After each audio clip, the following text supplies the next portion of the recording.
इस वक्त की बड़ी खबर, मुल्क में कोविड के 45,209 नए पॉजिटिव केसों की निशानदही हुई है। मुल्क में कोरोना केसों की मजमूई तादाद 9,95,807 हो गई है।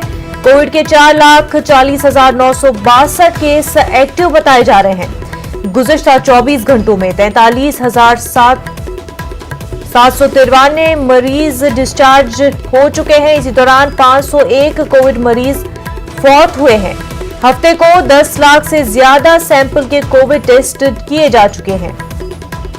तो लगातार पूरे मुल्क में कोरोना के केसेस बढ़ते ही जा रहे हैं।